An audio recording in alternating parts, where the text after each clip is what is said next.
going throughout the four corners of the land. Double honors to the elect elders of the house of David that's been in this truth for decades and decades before us. A hearty shalom to all of the mighty men of the Most High God who are out there laboring on the highways and byways, pushing this truth, magnifying the ministry, presenting their bodies as a living sacrifice, and enduring all things for the elect's sake. Shalom to those men.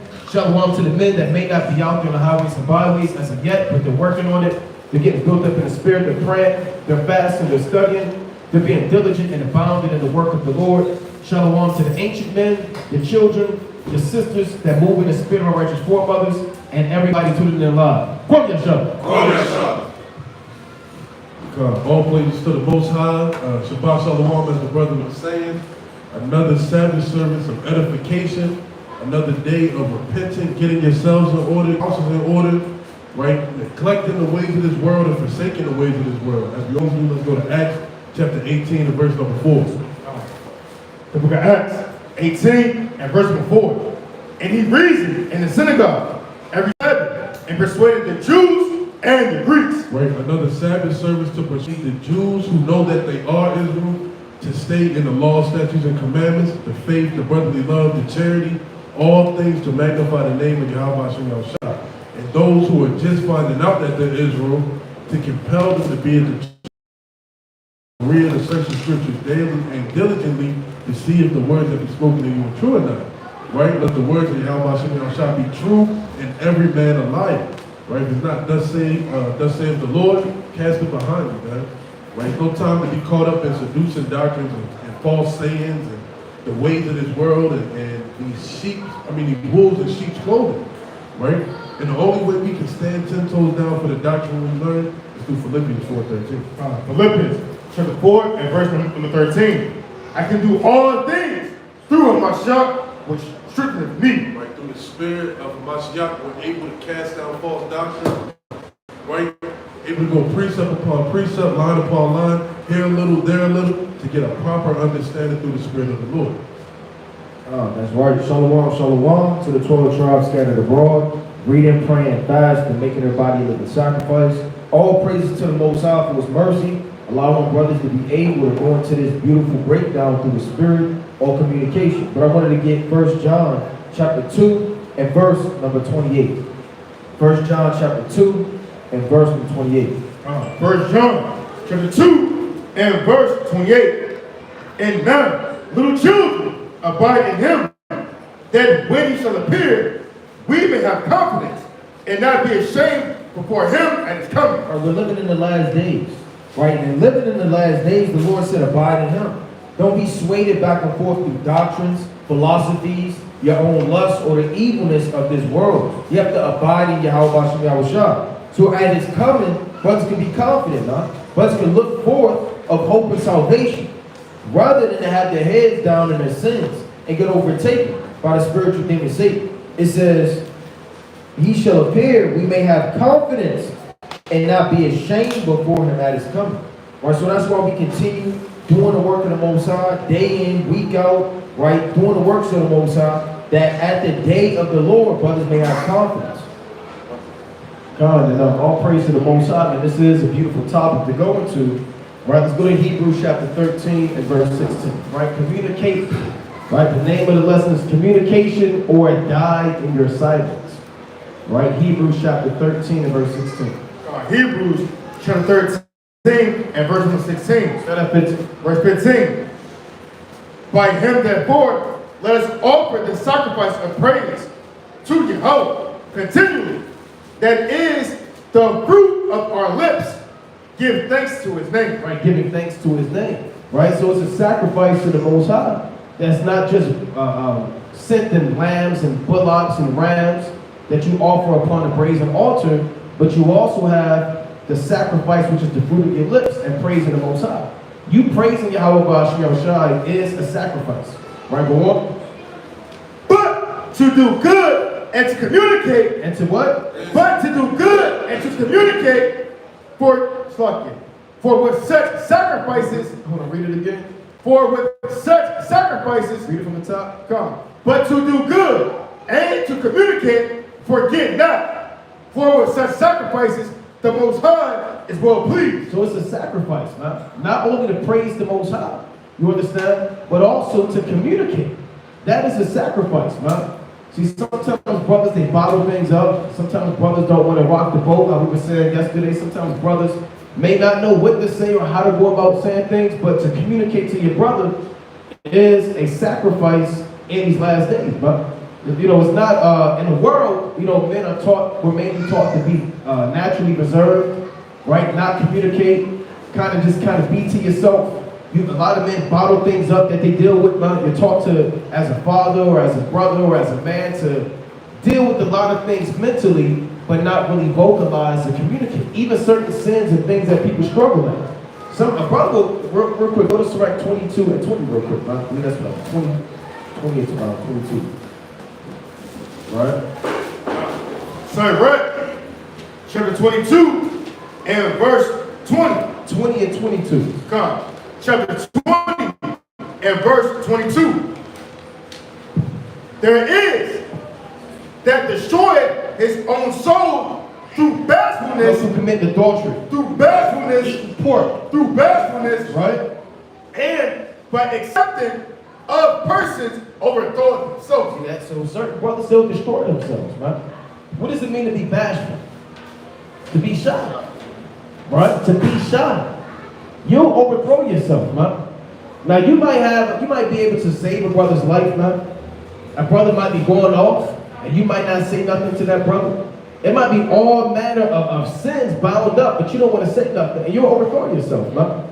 Right? So brothers can't be bashful. That's part of the old man. I'm the shy brother. Right? I'm the brother kind of in the back. Right? Read on. There is that for bashfulness promiseth to his friend and maketh him his enemy for nothing. Yeah, tell the brother, brother say, I need a ride. Yeah, I give you a ride. I give you a ride, whatever you need. And you don't even have a car. Right? And you don't even say anything, and then you make your brother your enemy, man. Because you're afraid to say, look, I don't have a car. I can't do that for you. I won't be able to make it. I'm not going to be there. Some brothers are even afraid to even speak up on what they can't do, man, and what their limitations are, man. Don't let a brother think you can do all things under the sun. He's counting on you, and then you can't do it, man. Let the brothers know, hey, here's my limitations, man, so he can know what to expect from you, man. Here's what I can't do. Here's what I can do. Here's what I can't bring to the table. So you know how to deal with this brother, so you're not expecting much from this brother, and he can't even do it, man. So brothers have to communicate even on that level, man. The brothers got it. Let's go to Psalms chapter 51 and verse 15. Psalms chapter 51 and verse 15. And, O Lord, open thou my lips, and my mouth shall shoot forth thy praise. So to open your lips in all your conversations, right, you're going to show forth the praise of the Lord. Right, just small conversations, right?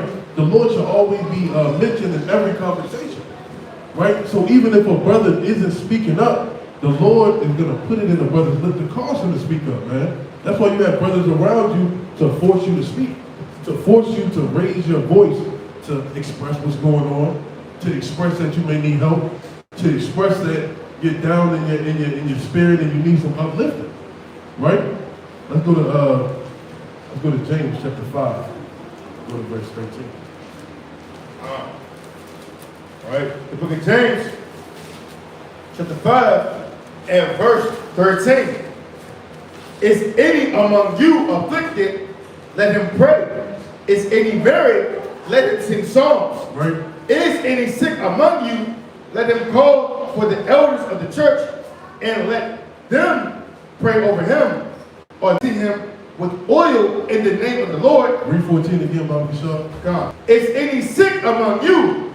Let him call for the elders. No, let him stay silent. Let him call for the elders. So if you're sick when you're going through something, you have to call upon the Lord and call upon brothers who can help you, man. Right? Nobody's going to know. What they say, hurt dog is going to holler. So if you're truly in anguish, if you're truly in pain, and if you truly need help, you got to lift your voice up. You got to be able to talk and convey that you need assistance, man. 2 is better than 1, and a 3-fold cord is not easily broken, loosely paraphrased. Let him call upon the elders. And let them pray over him, anointing him with the oil in the name of the Lord. Right? And the prayer of faith shall save the sick, and the Lord shall raise him up. And if he have committed sins, they shall be forgiven him. Right, one more. Confess your faults one to another. Do what? Confess your faults one to another. Right, we've always been the people who have been able to communicate and be open with one another, man. Like the brother brought out in Sirach 20 and 22, you overthrow yourself by bashfulness, right? You cast yourself down to the pits of hell because you're too ashamed to not be so mighty in the eyes of other brothers, or not be too meek to receive help. So you have to confess your faults. You got to be able to say, I need help. You got to be able to say, brother, I'm dealing with this sin. Can you help me? Can you give me precepts? Can you fast with me? Can you give me advice? Can you rebuke me? You got to be able as a man to convey that you need an assistance, man. All us brothers in here, we have hands that operate, man. We got thumbs, pinky fingers, middle fingers, index fingers, ring fingers. All these fingers are put on our hands to reach out to help a brother up when he's down in his luck. When he's down in the spirit, man. I can't come to Gabon and he's smiling and happy and he's getting killed inside unless he opens his mouth and say something. Right? Confess your faults. Confess your faults one to another and pray for one another that ye may be healed. The effectual fervent prayer of a righteous man availeth much. So that prayer, I can't pray for a brother if I don't know what he's going through. I can't help a brother if I don't know what he's going through. And communication is key. Communication is a lot of reasons why we're here today, man. Right? Then we have fire drills, tornado drills. Right? Now they got active shooter drills, man. That's all goes into communication. So to communicate, you cannot forget. You got it, right? That's right. Mighty point. Let's go to the mighty book of Judith, chapter 8, and verse 11. Right? Communication could be the line between life and death, huh? Right? If you don't communicate, I mean, look at all of these lines of people so-called call the police, or people call their uncles, their fathers, or when their life is in so-called danger, whatever the case may be, right, that they may be delivered or helped with that situation. It's very important, huh? They even have those little things for elder people, you push the button, that they can communicate to charge somebody that they had a fault. Communication is everything, man. That's some carnal things. How much more spiritual? Bring that out. Judah, chapter 8 and verse 11.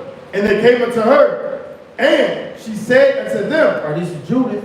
Hear me now, O the inhabitants of Bethula, for your words that ye have spoken before the people this day are not right. Right, she wasn't bashful, huh? If somebody going off, you have to communicate that they're going off. We're not going to sit here and somebody's breaking down the scriptures all the way wrong, right? You just got your hands twiddling under the table, huh? You have to communicate, be able to speak up. That can save a life and a nation. Read. Touching this oath which ye made and pronounced between the Most High and you. And you may see a brother about to vow a vow that he ought not to vow, or go somewhere where he ought not to go, or try to work somewhere where he shouldn't work, or on a day where he shouldn't be working. Or you have to speak up and communicate and let that brother know or that sister that they're going on. Read. And have promised to deliver the city to our enemies, unless within these days the Lord turn to help you. Right? And now, who are ye that have tempted the Most High this day? And you need a real brother and or a real sister that's going to speak like that, huh? You don't need these fake friends around you that don't communicate. They don't care about you. They'll watch you suffer and or get overthrown, and all they're going to do is say, man, I would have never did nothing like that. You need somebody that's going to communicate and let you know where you went wrong at. Read. Instead, talking. And now, who are ye that have tempted the Most High this day, and stand instead of the Most High among the children of men? And now try the Lord Almighty, but ye shall never know anything. For ye cannot find the depth of the heart of man, neither can you perceive the things that he thinketh. Then how can ye search out the Most High that hath made all these things, and know his mind or comprehend his purpose? Nay, my brethren, provoke not the Lord our God to anger. Right, this is a mighty account because she stood up not only just to man, but she stood up to the governors, right? The inhabitants of the land. These are chief men that are making decisions, right, and doing things and binding oaths. And if she didn't speak up, you understand, if somebody didn't speak up, they could have overthrown the whole nation. Read. For if he would not help us within these 5 days, he has power to defend us when he will, even every day, or to destroy us before our enemies. All right, this is the last one. Do not bind the counsels of the Lord. All right, what did she say? Do not bind the counsels of the Lord. She told them straight up, man. Don't bind the counsel of the Lord. Right, and we often see brothers making silly decisions without wisdom, right? Too hasty of decisions. We have to let those brothers know when they're in error. Right, read? Do not bind the counsels of the Lord our God, for the Most High is not as man that he may be threatened, neither is he the Son of Man that he should be wavered. Let me get 17 real fast. God, verse 17. Therefore, let us wait for salvation of him and call upon him to help us, and he will hear our voice if it please him. Right, meaning we have to come together as a nation of people, sigh and cry to the Most High, and wait for his mercy. That's right, man. And let's go to the book of 1 Kings, chapter 21, and verse 1. 1 Kings, chapter 21, and verse number 1. And it came to pass after these things that the Jezreelite had a vineyard which was in Jezreel, hard by the palace of Ahab, king of Samaria. Right, so his palace, his vineyard was right next to the king's palace in Samaria. Go on. And Ahab spake unto Naboth, saying, Give me thy vineyard. What did he say? Give me thy vineyard. Give me your vineyard. Give me your father's inheritance, man. I want your family's lineage. I want their land. Go on. That I may have it for a garden of herbs. Such a wicked request, man.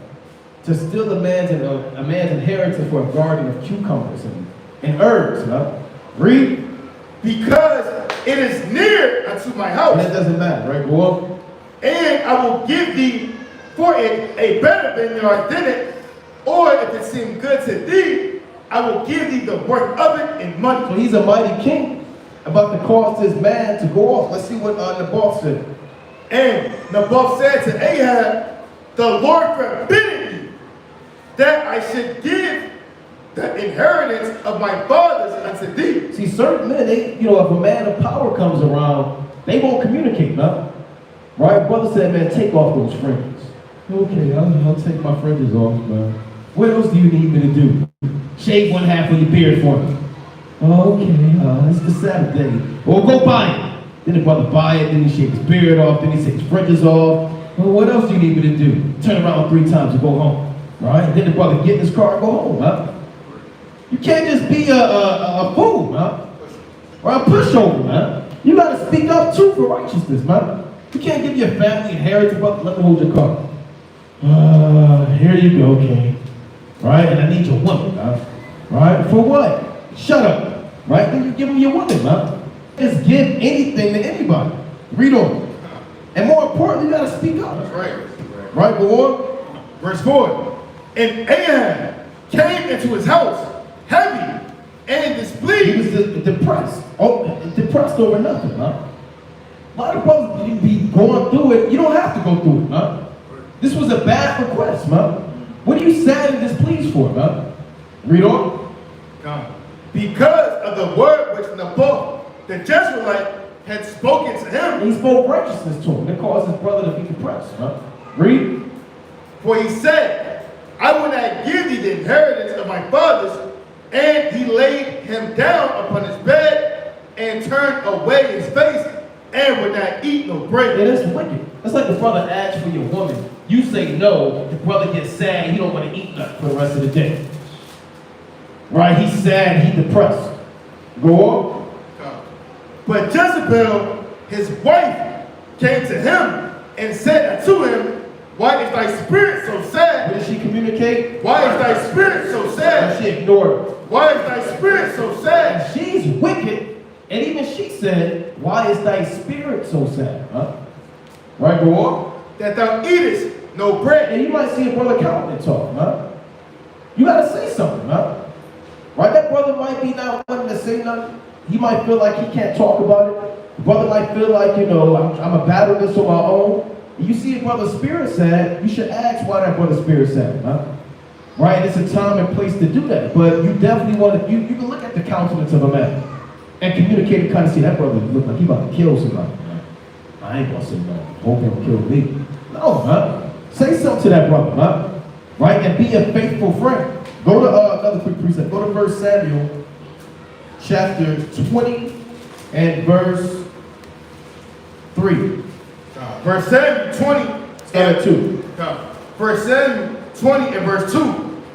And he said unto him, the Most High forbid, thou shalt not die. Behold, my father will do nothing either, great or small, but that he will shoot at me. And why should my father hide this thing from me? Right. Go on. It is not so. This is Jonathan talking to David, right? Remember, Saul is trying to kill David. Go on. And David sware, moreover, and said, thy father certainly knoweth that I have found grace in thy eyes. And he said, let not Jonathan know this, lest he be grieved. But truly, as the Lord liveth, and as thy soul liveth, there is but a step between me and death. Between what? Between me and death. I mean, when you read about David and Jonathan, this is a chief example of communication. When they're in straits, when he's up, when he's down. This is a beautiful example you have right here. David let him know it's called transparency. That's why I put up the definition of transparency. David is transparent. He's not bluffing like everything's all right. I'm cool, man. I'm all right. I'm straight. He said, I'm about to die. Today, I'm going to die. You got to let a brother know that, Transparency is very important so brothers can give you what you need. You don't go to the doctor say what's wrong, and you say, oh, you know how it is. I'm enduring, right? And then you're limping and your back all crooked up, and you got to let them know what's going on, And it hurt when I breathe.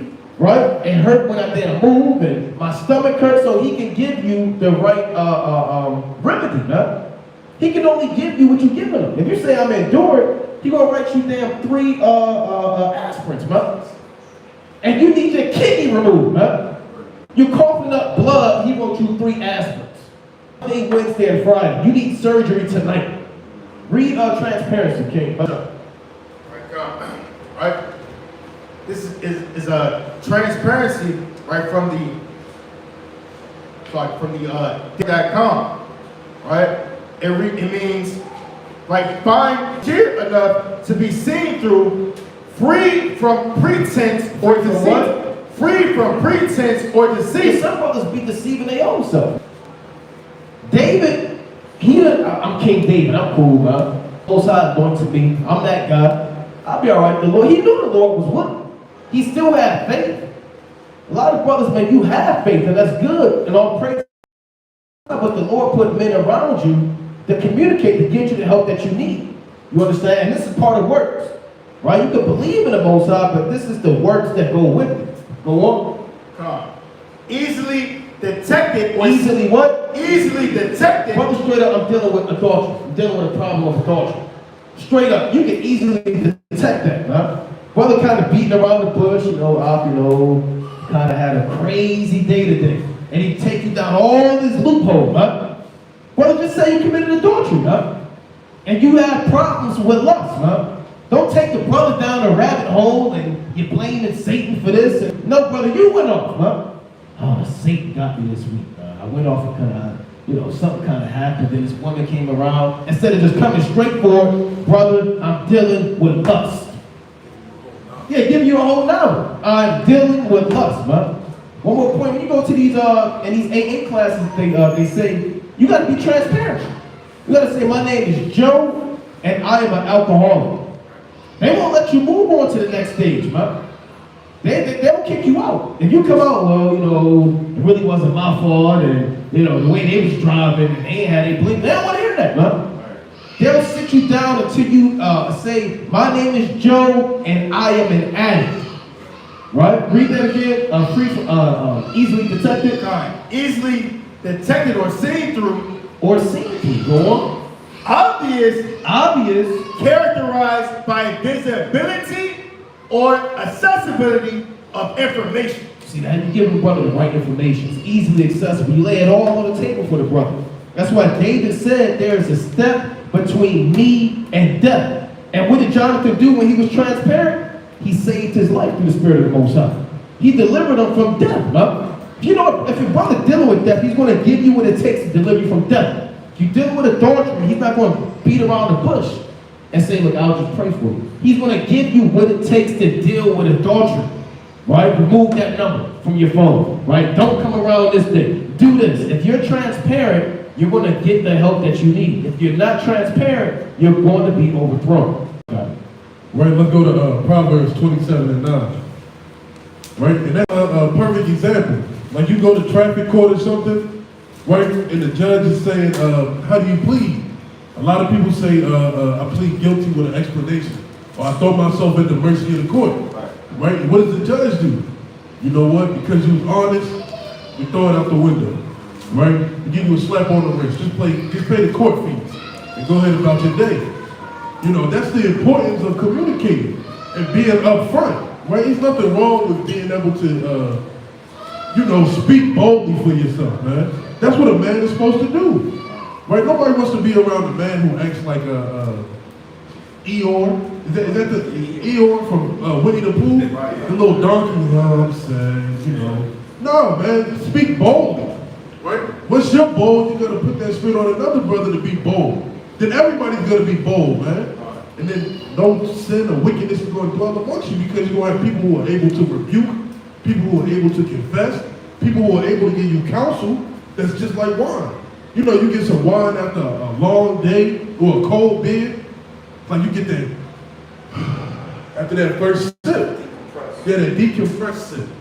Right? That's the same thing with counsel and having men who are bold to speak, right? Like, bring it out, all right? Proverbs chapter 27 and verse 19. As in water, face answereth to face. 27 and 9. Slucky. Verse 9. Ointment and perfume rejoice the heart. So doeth the sweetness of a man's friend by hearty counsel. Read that one more time, Sociable. Ointment and perfume rejoice the heart. So doeth the sweetness of a man's friend by hearty counsel. So just like ointment and perfume, you get some new ointment that Creed for men that costs $350, and you want to spray it only on the nights you're going out with your wife. That's the same way it is when you get hearty counsel from a friend. You have that heart-to-heart conversation with your brother when you're going through something, man. Right? You go to the flea market, you got $20 and you get 5 new oils. You can't wait to put them on. That's how important it is to have them heart-to-heart conversations with your brother. So you're not moving on your own presumptionness or recognizance, and you feel like you can do what you want to do. Give me something right, 32 and verse 19, Bible show. It's important to get counsel. It's important to receive the counsel, man. Because if you hate correction and counsel, you're going to die. And that's a perfect example of being too proud and too prideful to take correction. He listened to what Jonathan said. Look, my father, he want to kill you. He want to kill you. Boy, shoot, when the new moon, you better get up out of here. Right? He hearkened into that counsel instead of being proud and saying, you know what, I'm going to take it like a man. This is what the Lord set me up for. This is what I got to go through. Sometimes the Lord puts a brother in your way so that you don't destroy yourself. And there's plenty of times that I'd have been in that situation, man. Damn, I want to say something to somebody because they cut me off. I had somebody on the, hey man, it's not worth it. You know people crazy, you know people got guns. Then you calm down from that road rage. Right? So it's important to have those counselors around you, man. Because you don't always see the foreseen evil that's in front of you. Because your mind can be so one-track minded that you forget all the consequences and repercussions that can come. Right, bring that up, King. Sirach, chapter 32 And verse number 19. Right? Do nothing without advice. No, do it on yourself. Do nothing without advice. So you're not supposed to do a damn thing in this world without advice, man. Advice stops you from making terrible financial decisions. You want to buy a 2038 BMW, but you can really afford a Ford Eco, right? A Ford Escape, man. Do what you can do because, or listen to that counsel and do what you should do because your mind will tell you to do something that feels okay, that pleases the flesh. And once you please the flesh, you're in enmity with the Lord, man. Right? So do nothing without counsel. And when thou hast once done, repent not. You have no reason to repent to the Lord because you've already received all the different viewpoints from other brothers. And you should only have one counselor among many, man. Because some people aren't inadequate or up to the challenge to be able to give you counsel. So find a faithful counselor that you can trust in and you can abide in and be able to confess in so you can walk on that straight and narrow path. That's right. Go to the book of 2 Kings, chapter 5, and you can start at verse number 21. Right? And communication ain't going to always be the way you want to communicate, huh? You're going to have to confess some things that you may be ashamed of, you don't want to talk about, right? You don't want to bring to light. Right? You got to own up and have accountability for the things that you go through. But communication ain't going to always be, hey, brother, I was on fire this week. And I read this, I did that. You only want to communicate the good things. Right? How your household is doing well. And you ask your brother how you doing in the spirit. If he's doing good in the spirit, he's going to be long-winded as hell, man. Yeah, I read and he did this. All praise to the Most High. My feast day was on fire. And then what did you cook? Brother said, I wanted cheese, greens. Brother gave you a long spill. When he catching hell, he don't communicate very much at all, man. I'm just in a fire, bro. Right? You might get a sentence out of that, brother, if you lucky. Bring that up. 2 Kings, chapter 5, and verse 21. So the husband followed after Naaman. And when Naaman saw him running after him, he lay down from the chariot to meet him and said, is all well? Right, is everything good? Read. And he said, all is well. My master has sent me, saying, behold, even now there be come to me from Mount Ephraim 2 young men of sons of the prophets. Give them, I pray thee, a talent of silver and 2 chains of garment. Right, so he's covetous. Right, lying. Right, the things that he wanted, his master never said those things, man. Right, he's going the hell off. Right, read. And Naaman said, be content, take 2 talents. And he urged him and bound 2 talents of silver and 2 bags with 2 changes of garments and laid them up 2 of his servants. And they bare them before him. And when he came to the tower, he took them from their hand and bestowed them in the house. And he let them go, and they departed. Right, so he had the goods, right, that wasn't rightfully his. Right, read on. But he went in and stood before his master. And Elisha said unto him, whence comest thou, Gehazi? Right, and that's your opportunity to confess, to speak up. And say, look, I did wrong, I stole. You know what, I lied to you, bro. And you know what, this is what I should have did. And you know what, hey, maybe I am in the midst of adultery. Maybe I am in the midst of sin.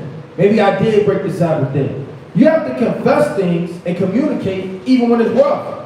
Right? If he would have confessed, we don't know how this account would have laid out. But since his deceitfulness, his evilness, right, he got judged 7 times over. Right, read on. And he said, thy servant went no whither. What did he say? Thy servant went no whither. That's like asking a brother, hey, why you got that black mark on your eye? I slipped and fell in the shower, man. You know how it is, man. Soap everywhere, all hell kind of broke loose. Trying to cut off the radio. Brother, you got beat up, huh? Tell the truth. Right, read. And he said unto him, went not my heart with thee when the man turned again from his chariot to meet thee? Is it a time to receive money? And that's the spirit. Went not my heart with you, man. Certain brothers could discern that you're lying to their face. Some brothers could discern that the things that you're saying, that your household doing well, and brother, I've been reading, I've been studying, is a bold-faced lie, man. Because your heart is with that brother, man. Or certain brothers are knit like Jonathan and David, and they can perceive through the Spirit. We're all one body now. Oh yeah, your ankle can't fool your hip, because the way you walk is going to testify against you with the rest of your body. Our brothers are in tune with one another in the Spirit. Right, read? Is it a time to receive money and to receive garments and olive yards and vineyards and sheep and oxen and men servants and maid servants? The leprosy, therefore, of Naaman shall cleave unto thee and unto thy seed forever. And he went out from his presence a leper, white as snow. White as snow. That's his judgment for sin, wickedness, covetousness, and he didn't show humility. He didn't show meekness. He didn't repent and tell the truth. Right? Anybody that's sorrowful, meek, humble, and a brother might cry, he may break down. Whatever the case may be, you may have a little bit more compassion on a brother. That doesn't mean you're not going to rebuke him and scold him, but to get a judgment to be leprous as snow forever and your seed is harsh, man. So brothers got to communicate so brothers can show mercy and pray for you through the Spirit. And it's beautiful to go over these topics, man, because this is part of the practical knowledge, man. Right? This is something that we can all apply through the Spirit. Let's go to the book of Job, the 32nd chapter, and let's read verse 6. Read 5. Read 4. Job, chapter 36. 32. 32 and 4. Job, chapter 32, and verse number 4. Now, Elihu had waited till Job had spoken, because they were elder than he. That was respect in the ancient world. The elder man spake, the young man were quiet. Go on. When Elihu saw there was no answer in the mouth of these three men, then his wrath was kindled. Right, because they didn't have the answer to why Job was going through what he went through. Huh? Read. And it's like he sat back and he observed. Huh? Every chapter prior to this, he was sitting up there and he was observing the conversation about Job and his situation with his three friends. Go on. And Elihu, the son of Barakel, the Buzite, answered and said, I am young, and ye are very old. Wherefore I was afraid, and durst not shew you mine opinion. And durst not what? And durst not shew you mine opinion. Now, a brother could be old, and you might say, look, I don't know, man. That brother been in the truth, 15 years, man. See that brother getting in the car, off the he didn't have too much to drink, man. Right? He didn't have 3 bottles of Hennessy and 4 bottles of wine. I'm just a young man. I shouldn't say nothing to that brother. I don't want to give him my opinion, man. Right? You don't want to have that spirit, right? You don't want to have the spirit where brothers age. Now, you do things in wisdom, obviously, and you do things in order, but never have a spirit where you kind of hold in and you see your brother going off. Just because his brother been in the truth longer, he has more money than you, he got children, he has wives, and you don't want to say nothing, right? Right, read on. It's okay to show your opinion, right? Real quick, go to Sirach 20 and 31 real quick. It's perfectly fine, man. You can save a brother's life, man. You can save a congregation. You can save a city. You read about the account, the parable, there was an old poor man that saved the entire city, right? Right, bring it up real quick. Sirach chapter 20 and verse 31. Better is he that hideth his folly than a man that hideth his wisdom. Right, and that's another part of communication. Showing your wisdom, huh? Letting your light shine, huh? If we're all in this room confounded and you got the answer and you don't say nothing, you're going off, huh? You're going off, huh? We're all trying to scratch our head for 3 days and 3 nights and you got the answer the whole time. On where the key is. We all locked up. I ain't gonna say nothing, right? You got the key to the lawyer, you got the key to the door, you got the key to anything. You just hold on to it, man. I'm a young man, what do I know? You have the key, brother. Get us out, man. Or hell, the house on fire, man. You know the damn back is out, the damn house about to collapse, man. And here's the secret compartment. Do I tell the brother? Nah, I'm just a young man. Then all y'all are dying and y'all folly, man. Right? If you have the answer, say something. If you got a precept that cat and you on the line, hey, bring that precept out, huh? Right? The brother sitting up there, he's scratching his head, going toe to toe with a Christian. You got this dagger, right? You see, I don't want to bring the dagger out, right? What if it's too sharp? The brother, he'll bounce back. The brother's getting confounded, man. Everybody's ganging up on him, and you got the meanest precept, man. But you just holding on to it. You hold your precept like this, man. You got it right here. All you got to do is flip right to it, man. But you holding on. Read that again, Sirach 20 and 31. Sirach chapter 20 and verse 31. Better is he that hideth his father. You're right. You're better off hiding your father. Go on. Than a man that hideth his wisdom. Than a man that hideth his wisdom. Go back to Job 32 and verse Job 32 and verse 7. I said, they should speak, and multitude of years should teach wisdom. Right, they should speak, right? Sometimes a brother's age should be able to know a brother's wisdom because of how old he is. It's not always the case though. That's what he's saying. You got old fools, you got old alcoholics, you got old men that don't know a damn thing. Go on. But there is a spirit in man, and the inspiration of the Almighty giveth them understanding. You can be a young man inspired by the Spirit, huh? Right? That's the word inspiration. That means to have the breath flowing into you. That's what the etymology means. A young brother could be on fire too, huh? Did the Lord raise up the youth of a young man named Daniel? And he said, I'm clear from the blood of this woman. And he saved Susanna from death, huh?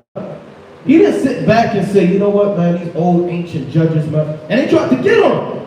It says, seeing that you rise up and say something, seeing that you have the honor of an elder. See what you know, huh? And what did he do? He confounded them and saved the woman and her entire household, huh? That's the boldness that brothers have to have, huh? Read on. Great men are not always wise. I can go off, we can go off, Brother Cam can go off, Azariah can go off, anybody can go off, huh? Right? Nobody's your hell shot, huh? So we all deal in the flesh. Go on. Neither do the aged understand judgment. An aged man could go off, huh? You have aged men in the Bible that went off, man. Ahithophel, his counsel was overthrown. Job spoke things that ought not to have been spoken, man. You understand? Even Zacharias, the father of John the Baptist, he kind of doubted that his son was going to be born, and he was blameless in the law. Right? So great men are not always wise, neither do the aged understand judgment. Here's the last one. Read on. Therefore I say, hearken to me. Do what? Hearken to me. I ain't going to say nothing. Hearken to me. I also will shoot my opinion. I will show my opinion, huh? Because you might have a particular point. You may not have a deep precept to back it up or something, but you have an opinion on the matter is in the spirit of the Most High, huh? Right? It's in the spirit of Yahweh Bashfulness. And it's perfectly fine for you to communicate and give counsel. Brother might say, well, what law is that? What law says I can't shoot up dope? Give me the precept. Go ahead, let me get that rubber band for you, that band. Right? Get that spoon here. Just give me the spoon, right? And hold it like this. He said, you're shaking your hand. Okay, you hold the hand steady. You help the brother get high, huh? Right? And now that blood is on your hands, huh? Show brothers your opinions at times, man. Do think it has to be in order and in wisdom, but never just hold back. You watch your brother fall, or you got the answer to all of the questions. You don't say nothing, man. Right? Let's go to Leviticus chapter 5 and verse 1. Right, it's wicked, man. You sit there and let your brother overthrow himself, and you see him sitting, and you don't open your mouth to say anything, man. You hate your brother. You want his position. You want his house, you want his family, you want his job. That's essentially what it is, man. Right, I'm gonna let this brother smoke a whole pipe of crack. I'm be like, your secret's safe with me, brother. You want another hit? Here, I got 2 more. Walk away. That's essentially what you're saying. If you know a brother is dealing with prostitution, dealing with drunkenness, dealing with anger, lust, whatever the spirit may be, and you don't say anything, you are taking a hand in that sin. Right, bring that out, okay? 5 and verse 1. And if they so sin and hear the voice of swearing, and is a witness whether he have seen or known of it, and do not utter it, then he shall bear his iniquity. So you're just as guilty. You know of a brother committing murder and you don't say nothing. If you know of a brother commit adultery and not say nothing, you seen a brother worship another and you don't say anything, you just as guilty as that man. You just as guilty. Right? So you have to bear your brother's burdens, man. If I know that, say again. I say, and accomplish. And accomplish to that crime, man. You're guilty by association. Right? Let's go to Exodus chapter 23 and go to verse 2. Right, we're going to give you a perfect example of when somebody was guilty by association. They tried to excuse themselves of it, man. Right? Come. Exodus chapter 23 and verse number 2. Right? Thou shalt not follow a multitude to do evil. That's the same thing you're doing if you don't speak up. It could be 1,500 Israelites going down to worship Baal, and you just sit there and just, I'm going to just go ahead, but I'm not going to be a part of it. I just want to see how it's going. Are they going to whip themselves? Are they going to light incense? Are they going to start a fire? You're just as guilty as them, man. Right? So you can't follow a multitude to do evil. Neither shalt thou speak in a cause to decline at the many to wrest judgment. Right? Or you can't speak up to stop somebody from getting the judgment that they just deserve. Right? Because then you're abating and bringing that evil into Israel. Right? What's the punishment for adultery? Is death. So if you said that, the brother actually, he got out the shower and he slipped on some soap and out of nowhere the woman was asleep on the bed and then that's what happened and he got caught. Right? Now you're trying to speak against judgment, man. Right? Let's go to verse 32. That's the same thing that happened with Aaron and the rebellious Israelites in the wilderness, man. Moses went up into the mountain. What did they say? Oh, we need God's worship. Just like we was in Egypt. And what did Aaron do? He abated and abided with them, man. Let's go to 32 and jump down to verse number 2. God. Let's go to start at verse 1. We're going to read 1 to 4. Come. 5. Come. Exodus chapter 32 and verse 1. And when the people saw that Moses delayed to come down at the mount, the people gathered themselves together unto Aaron and said unto him, Up, make us gods, which shall go before us. For as for this Moses, the man that brought us up out of the land of Egypt, we wot not what is become of him. And that's Israel, man. Oh, I haven't seen it. That's a childlike behavior, a childlike mind. I haven't talked to my mom in 10 days. What's going on? Oh, did something happen? Oh, my girlfriend hasn't texted me back in an hour. She must be talking to somebody else. That's a childlike mind state, man. And our forefathers in the wilderness, Moses hasn't come down. We don't know what's wrong with him. Let us make us gods now. Say it again. I said it's like it doesn't matter, man. It doesn't matter. He's up on the mount, man. You gotta be patient and deal with him. Right, you gotta be patient, man. Patient. And that was Aaron's job. He's a high priest. He should have told them. Hold your peace and wait for him to come down. Right, keep going, Ken. And Aaron said unto them, Break off the golden earrings which are in your ears of your wives, of your sons, and of your daughters, and bring them unto me. That's a preconceived. That notion had to have been in his mind for a minute. Right? On the drop of a dime, you know what? This is what we're going to do. Get all your gold. We're going to melt this together and watch what I'm going to do. Watch the work of my hands. Right? And all the people break off the golden earrings which were in their ears and brought them unto Aaron. And he received them at their hand and fastened it with a graving tool. And that goes back to Elihu. Right? Man, he waited for them to say that. There was no wise people out there who could have said, whoa, hold on. We done seen all the miracles that were wrought in Egypt. We done seen all the things the Lord has done for us. Maybe we should wait. No, everybody was with it, man. And the high priest following a multitude to evil, man. First one to put his hands to the plow to do wickedness. Right, keep going, Ken. After he had made it a molten calf, and they said, These be thy gods, O Israel, which brought thee up out of the land of Egypt. And when Aaron saw it, he built an altar before it. He took an extra step, man. Man, enticed it, man. Look, now we got to make altars. And they just got done making an altar a couple chapters before.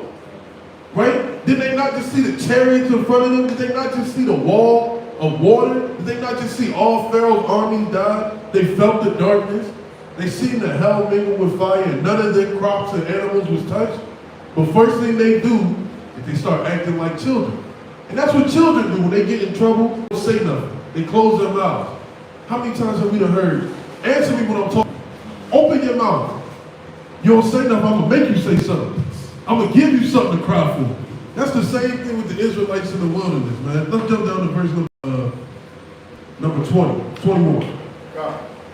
Verse 21. And that shows you the importance of having counsel, having men of wisdom, having people who aren't afraid to speak up against wilderness, having people who have their loins girded, man. Because Lord forbid somebody in here ever say, "Now I'm about to make me a golden frog and I'm gonna put it in my bathroom and when I get out the shower, splash water on it." Man, somebody better smite this man in the head with a microphone or with a Bible or something, man. Right? Keep going, man. And Moses said unto Aaron, what did this people unto thee, that thou hast brought so great a sin upon them? Let's see what Aaron said. And Aaron said, let not the anger of my Lord wax hot. He's copping a plea. Look, man, hey, don't get mad at me. Hey, look, shoot, I ain't do nothing, right? Thou knowest the people that they are set on mischief. That's off, man. That's passing the buck. What you say, right? Yeah. Look, you know the people we dealing with, right? You know that the joint where the boy was in the school shooting and the father was sitting there laughing, pointing at him. That's what Aaron did. Pointing at him. You know how these people get down, right? For they said unto me, make us gods which shall go before us. For as for this Moses, the man that brought us up out of the land of Egypt, we want not what is become of him. And I said unto them, whosoever hath any gold, let them break it off. So they gave it me. Then I cast it into the fire, and there came out this calf. And when Moses saw that the people were naked, for Aaron had made them naked unto their shame among their enemies, then Moses stood in the gate of the camp and said, who is on the Lord's side? Then a man of the Lord came out and said, look, who's on the Lord's side? Because obviously you need somebody to tell you what to do. Obviously you need somebody to correct you on this wickedness that you brought forth, man. So Aaron made the people naked by not having counselors, not listening to the other wise men. I'm quite sure, man, I might be speaking presumptuously, but I'm quite sure somebody said, what the hell is this? Somebody had to shake their head like, man, this is crazy, right? But that's the purpose of having counselors. That's the purpose of having wise men. That's the purpose of having men who can speak and persuade those who are naysayers and people who are against the way that it should be to correct their minds. Because Lord forbid we ain't hear a brother speaking out on the corners or the YouTube videos. We still be in the folly and foolishness in this world. That's why communication is key. Not just in the ancient world, but chiefly in these last days, man. I just had a quick point. Can you read 24 again about the show? Verse 24. And I said unto them, whosoever hath any gold, let them bring it off. So they gave it me. Then I cast it into the fire, and there came out this calf. Is that how the calf was made?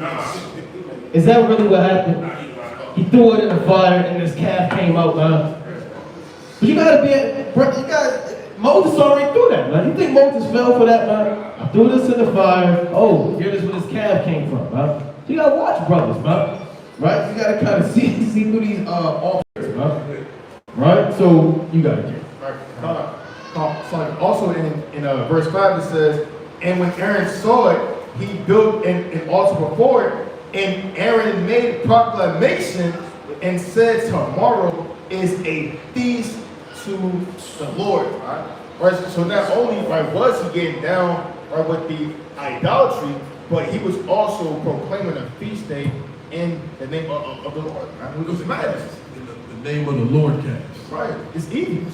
And one more point, this shows that in mind, they still had them ancient gods in their mind. Right. So they wasn't born again in the spirit, huh? They walked through the Red Sea, and they still had, they saw what the Egyptians were doing, and they still had them gods in their mind, huh? They took that worldly spirit, and then they mixed it with the knowledge of the Most High, and then came out the calf, man. That's how you have statements like that. That's why you got to get rid of that old, all of that Egyptology, American way, how to be a man, when to speak, when not, all that got to go, huh? And brothers have to go through the spirit of the Most High and be born again. That's right. Let's go to the book of Philippians, chapter 2, and verse number 25. Philippians chapter 2, and verse number 25. The book of Philippians, chapter 2, and verse 25.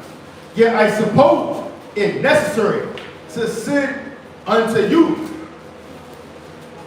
Epaphroditus, my brother, a companion in labor, and fellow soldier, but your and he sent, and he that ministered to my wants. Right, so Paul had to send this man, right? And that's very important. Why? For communication. Or this church was a communicator.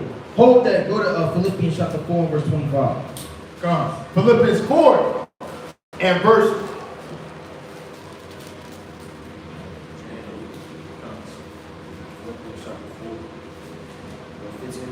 Come. How many 15? Salon. Come. Philippians 4 and 15.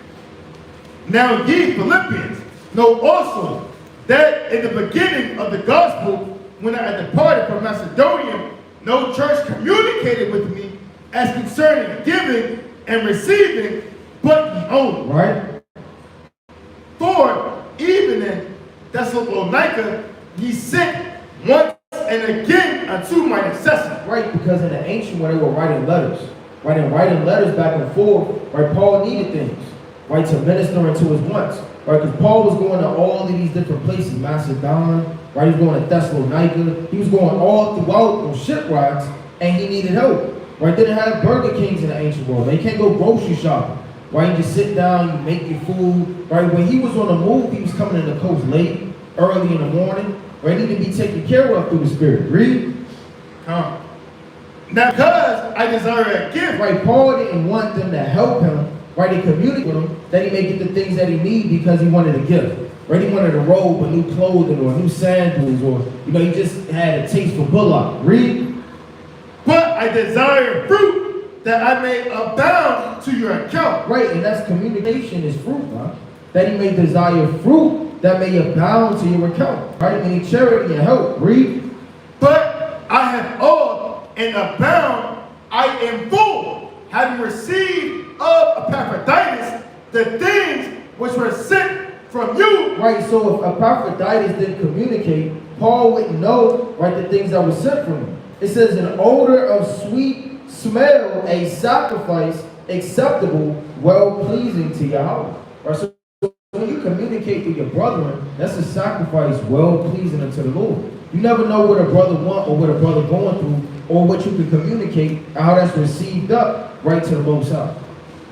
And that's being offering, like the brother said, without spot and without blemish, right?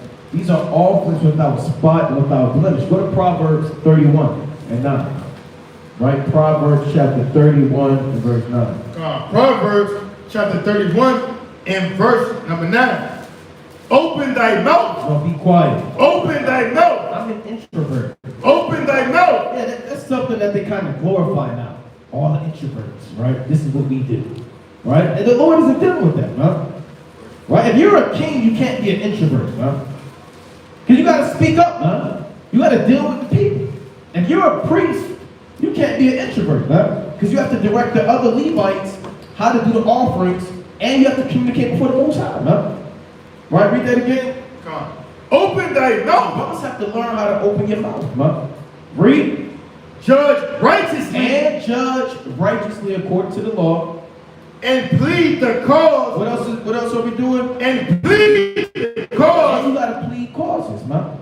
If we see kind of the Amos point, if we see 10 brothers getting on lava cup for no reason, and we don't say nothing, we're off, man. We have to plead his cause. And he didn't do that. I remember, I was there. Now, oh boy, look at this brother, man. You're all getting on it, man. All right, let's see what's going on before. No, you have to plead causes. Read. And plead the cause of the poor and needy. You have to plead the cause of the poor and needy. All throughout the scriptures, the Most High speaks about opening your mouth. Opening your mouth, communicating, saving those that are appointed to death. Huh? Right? Give me the book of Job, chapter 6, and I believe I won 9 if I'm not mistaken. Right? Job chapter 6 and 9. Job chapter 6 and verse number 9. Even that it would please the Most High to destroy me. That's heavy to say, man. All right, that's how you know you're going through it, man. Right, Papa Kashah, you ask the Most High to destroy you, man. Right, go on. Then he will let loose his hand and cut me off. Right. Then should I yet have comfort. Yea, I would harden myself in sorrow. Let him that spare, for I have not concealed. For I have not concealed the words of the holy. So that goes back to opening your mouth, huh? Not concealing the words of the holy one. When you conceal something, you hide, man, like a thief, like a pickpocket, huh? Who take your wallet and kind of conceal it underneath his coat or his jacket, huh? So all of these words have to be open before the sun, huh? There's not one precept, not one book, not one chapter, and not one verse that's off the table, huh? For all matters, for brothers that are appointed to die, for correction, give me that one more real quick, 2 Timothy. 2 Timothy 3, and start at 16. Right, for reproof, instructions in righteousness, huh? 2 Timothy chapter 3 and verse 16. All scripture, Some scripture. all scripture is given by inspiration of the Most High and is profitable. It is profitable. It is able to profit you. You're able to get a gain. Go on. For doctrine, It's profitable for doctrine and in the teachings of the Most High. for reproof, Reproof is what? Correction. Right? Go on. for correction, Correction. for instruction, For what? for instruction, These scriptures are also to instruct the brother. Huh? Tell the brother what has to be done. Go on. in righteousness, Read. that the man of God may be perfect, Maybe what? may be perfect, thoroughly furnished unto all good works. You want a brother to be thoroughly furnished, huh? Because he's a house, man. And you're adding scriptures like you furnish a house, man. Right? And then when you furnish your house completely with a stove, with a bathroom, with the plumbing, electricity, the groundwork, that house is comfortable and that brother can live, man. So you want to furnish a brother. Brother might be missing things, man. And these scriptures are to keep that brother furnished and to fill that brother's void and that vessel, man. So whenever you see a precept and you don't help a brother, meditate on it, man. Bring it out in season. Right? And you do things in season, man. You don't reprove a brother in front of his wife, man. Right? About him having you blew his shofar, huh? Right? Or you had his garment on. You know you got to take my garment off, huh? In front of his woman and his children, huh? Right? The brother damn about to go in his house. You pull up on a brother, beating on his door in the middle of the night, take my garment off, huh? Right? That's what people do in the world, huh? Right? You in the world, brothers I know how it was, man. Man, when you want to say, you be, with a woman or something like that, man. The homeboy come around, man, and turn into a Negro, man. He say, look, man, my drawers look good on you, man. He gonna give me back my J's, man. Right? Then the brother, matter of fact, take them off, man. Matter of fact, I need those right now, man. Yeah, I need that money back, man. I need that $300 I loaned you, man. Right? Let me come up off that right now, man. Well, I'm kind of with I said come up off that right now. All right? Then the brother reach in your pocket, take the money out, slap you in front of your woman with the money, man. That's not doing things in wisdom, man. Right? When the woman kind of look at you, oh, you let him do that? You broke. You say, all of this madness, man. And then she leave with him. So you got to do things in wisdom, too, because you could correct the brother, but it could be an utter folly for your own detriment, huh? God, because even with Eve do that to Jake in public. Yeah, right. They say, I buy you this, I buy you that. They caught Jake so-called cheating with another Eve or something. There's ways of embarrassing them. Yeah, people like to embarrass people. Yeah. Right. People like to embarrass people, huh? You correct the brother, but you don't make a public example like that brother, huh? Right? Man, your breath is rocking, man. Brothers on live, I'm not saying that's true. But brothers just stop in the middle of the hold on. Oh. Right? I saw they did this on this dude was in a church, man. And he got on this dude for the microphones. He said, hold on. He stopped the prayer service and said, Tony, you gotta fix these mics, brother Tony. I'm sick and tired of these microphones not working. Yeah, he got on them in front of the whole congregation, man. It wasn't the time or the opportunity to do that, man.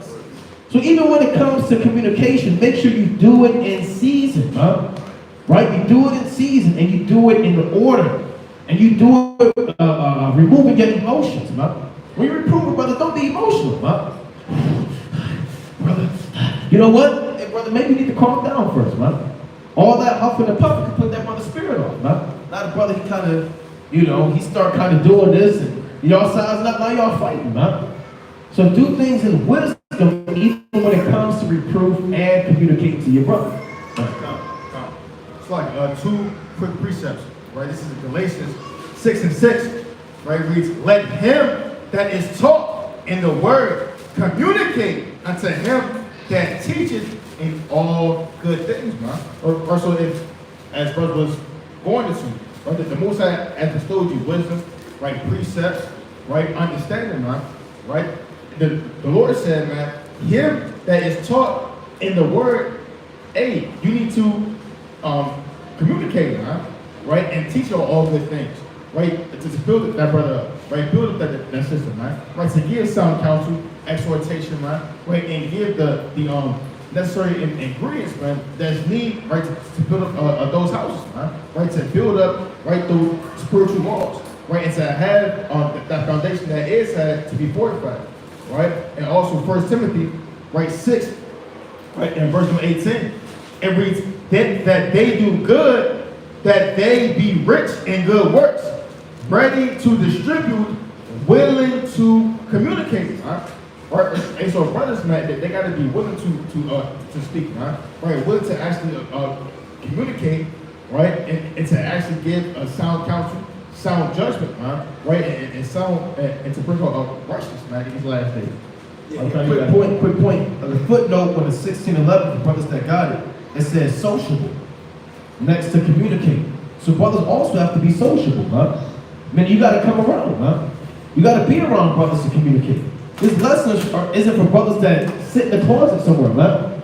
Twiddling their thumbs, man. Trying to, got their clothes from high school, man, like a creep. And all trying to see your middle school clothes still fit, man. This is for brothers that come around, right? This lesson is not for brothers that isolate themselves, man. That's why it says be sociable. Be a sociable brother. Last point. And nobody's going to talk to you if you don't come around, right? Nobody's going to want to confide in you and communicate with you if you didn't even have the opportunity. And that'd be a problem. A lot of people say, oh, I don't get along with them. Oh, I don't fit in. It's because you're not trying. Right. You got to try to fit in, man. Right. But you got to, something you got to nail in or hammer in and it don't fit. You won't do it with all your might. You won't force that thing in there. That's how you got to be when you're amongst brothers. That's how you got to be when sisters are amongst sisters, man. You got to force your way in there, man. Because the brother's born in adversity. Sometimes, shoot, you might have to make an awkward conversation and y'all build off of that. Right? Let's go to 1 Maccabees chapter 3. Start at verse 54. 1 Maccabees chapter 3 and verse 54. Right. Then sounded they with trumpets and cried with a loud voice. And after this, Judas ordained captains over the people, even captains over thousands and over hundreds and over fifties and over tens. Right. This is to let me back on the precept that the Paul brought out about the law, right? But as for such as were building houses, or had betrothed wives, or were planting vineyards, or were fearful, those he commanded that they should return every man to his own house according to the law. Right, so this is talking about an actual physical battle. Now we're dealing with that spiritual battle of bashfulness and not talking and being a mute and being a loner and introvert. Right? You biting your tongue and your social battery is about to run out. Right? If you don't want to deal with your problems and bring it forth and be merry around brothers, right, and be your brother's keeper, man, you can go back home. We don't want to be around a brother who has secret faults and he just eating himself away. He just letting them sin just keep manifesting and exalting themselves. Yeah, or the brother that's standing in that back corner right there, man. It's not a brother back there, but a brother that's standing in the back corner right there with all black on, just looking at brothers, man. He never say nothing, man. He just keep his hands in his pockets with a trench coat on, and he just kind of just come around. He take a few sandwiches, a few snacks, and then he leave right after the last precept, man. Right? Immediately, man. He don't even wait for the trumpet to blow. Right after the last precept, he's out, man. Right? Shalom. Right? Salute brothers, and he's out. All you do is give brothers hard shalom with a trench coat, and he peels off, man. All black car, all black tents, all black damn everything, man. And you never see the brother, man. You don't want to be that brother, man. I don't want my children, my family around that brother, man. We watching that brother. You don't want to be the brother. And there's brothers we have had around like that. And you gotta watch that right there. Right? We've had brothers we have to say, look, man, follow that brother, man. You know? We have brothers that actually get followed, man. You know? Hey, man, God. Oh, I got you, What man. do you do when you try to correct people and they don't want to hear it? Or try to tell them they're doing something wrong and they don't want to hear it? Especially family members. Come on, we'll touch on that. I'm going to finish this precept. We'll touch on that, huh? Come. Verse 57. So they can't remove and pitch upon the south side of image. So this is the Lord removing them spirits of people who don't want to get right.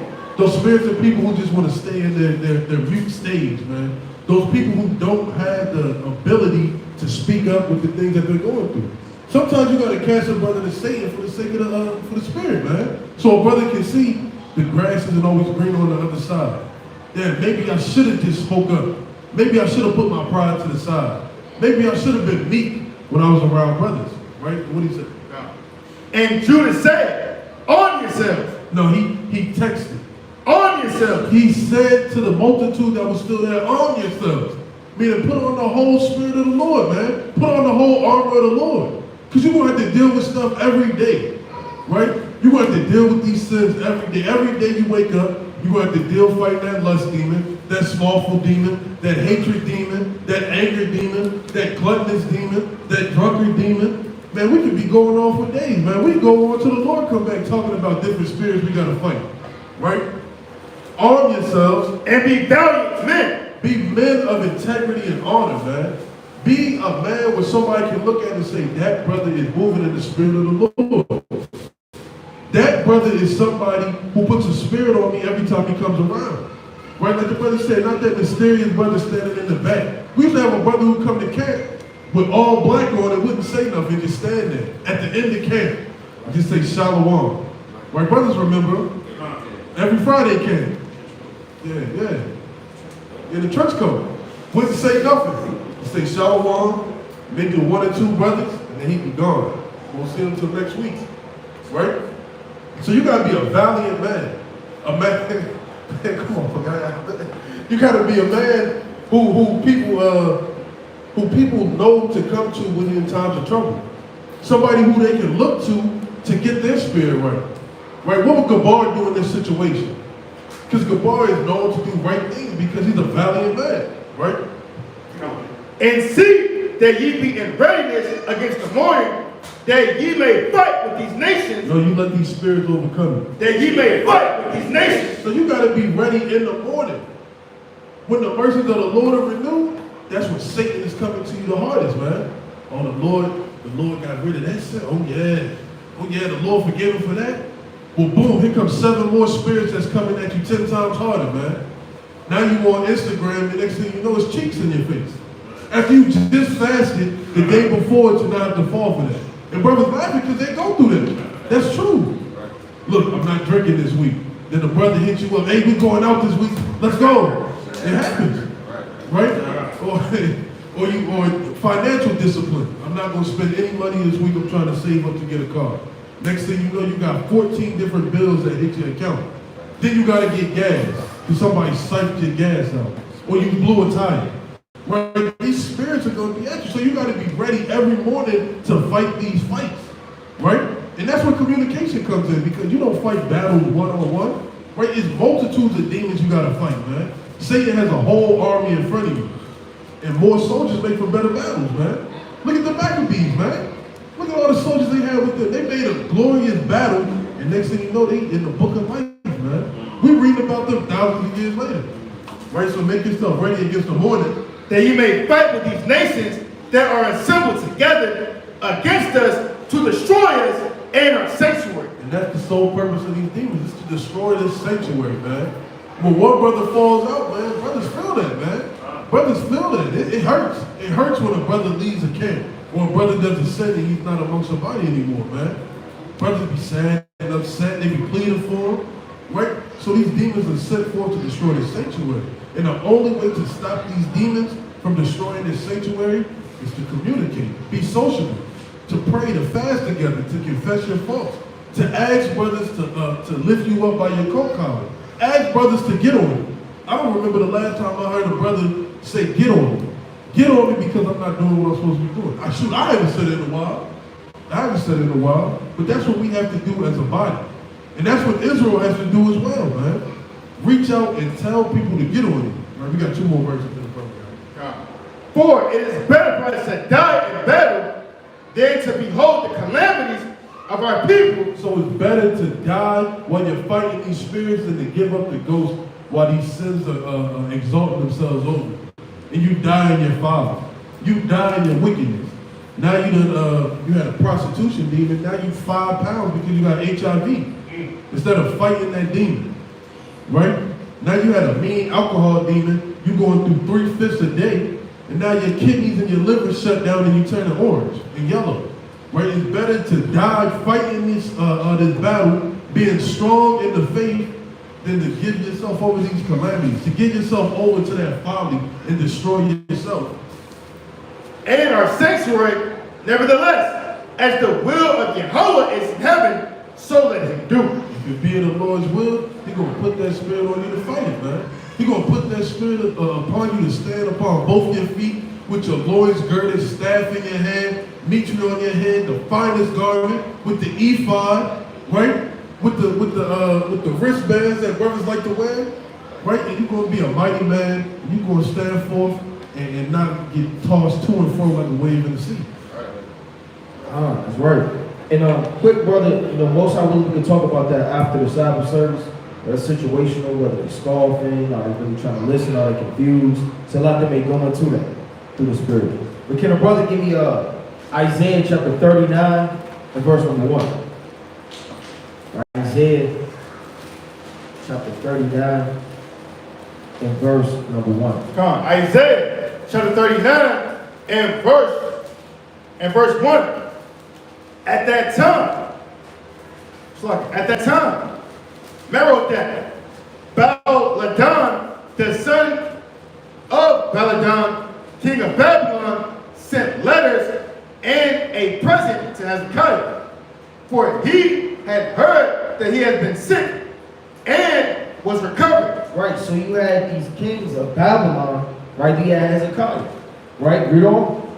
And Hezekiah was glad of them and shewed them the house of his precious things. What did he do? He shewed them the house of his precious things. Right, so you don't want to communicate with somebody that don't need your communication, right?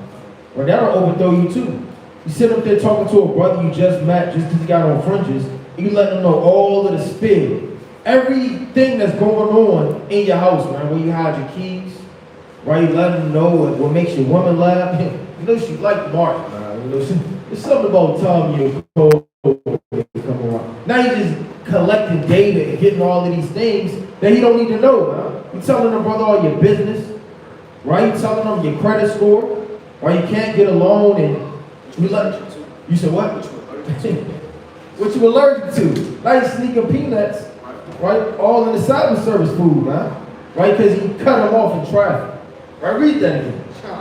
And Hezekiah was glad of them and shewed them the house of his precious things. Right? The silver and the gold and the spices and the precious ointment and all the house of his armor and all that was found in his treasures. Right? He's communicating too much, man. You don't want to tell a brother too much. That'll overthrow you as well. Because you know what's going to happen. Talebearing, chit chat, a brother secretly waiting for your downfall, laughter, communication with other brothers on matters that you never told that brother. Right? So having discernment and communication is important too. Read.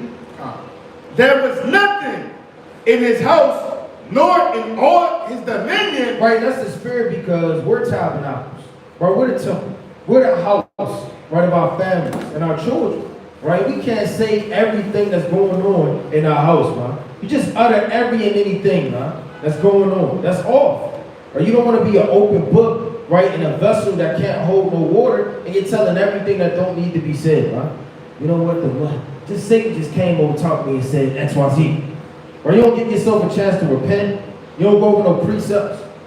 Brother will mark you and look at you as a demon, man. Give yourself an opportunity to fast, to repent, right? To pray, to apply the precepts. Right before you start uttering everything out of your mouth. Read. Nor in all his dominion that Hezekiah should not, right? Then came Isaiah the prophet unto King Hezekiah, said unto him, what said these men? And from whence came they unto thee? Now, who are these men you talking to, man? Where are they coming from?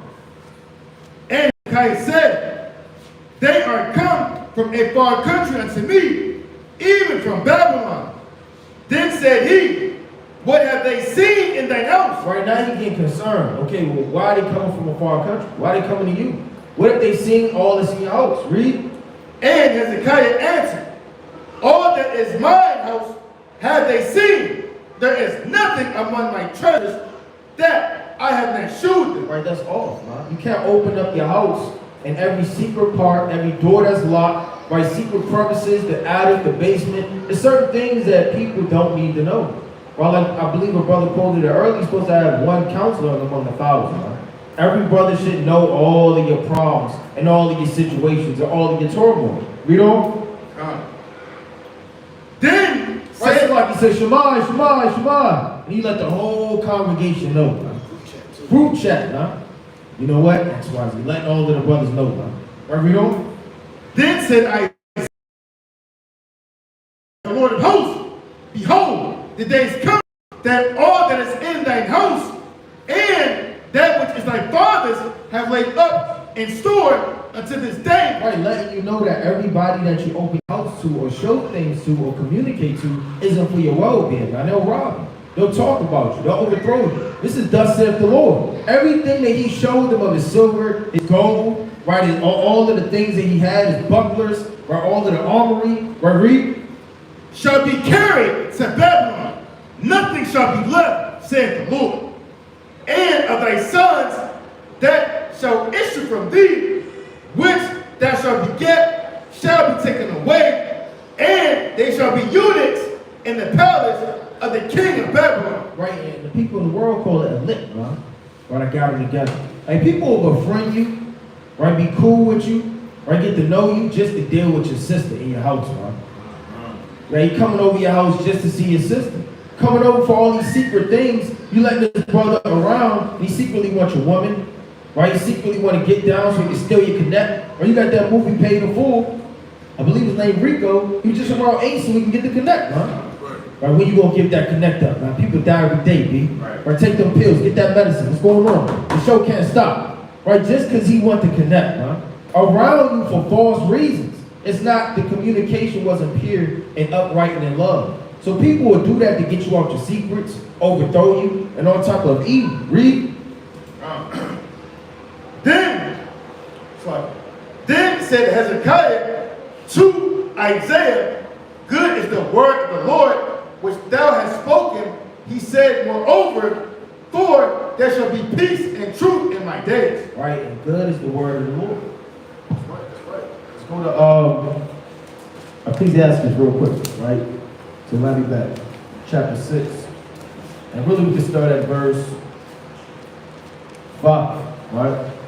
Ecclesiastes 6 and verse 5. Moreover, he hath not seen the Ecclesiasticus. So like Ecclesiasticus, chapter 6 and verse 5. Sirach, chapter 6 and verse 5. Sweet language will multiply friends, What the Lord say? Sweet language will multiply friends, and a fair speaking tongue will increase kind greetings. The part of communication is also your tone, man. Right? Your tone, how you come off to a brother, man. Sweet language is, hey brother, how you doing, man? Everything all right, man? Right? Sweet language is whatever the Spirit gives you to really be sincere, man. You want to be a brother that's friendly, man. Too. You don't want to be that strange, kind of abrasive, aggressive brother. Right? But a brother that always talks to you, always got jokes, or you jesting, or you always you got an attitude all the time like a woman, man. Right? Brother say, how you doing, man? What's your problem, man? Right? You don't want to be that brother, man. Be a brother that multiplies friends. You got certain brothers, they have no friends, man. And they have all of the breakdowns, but they have no friends.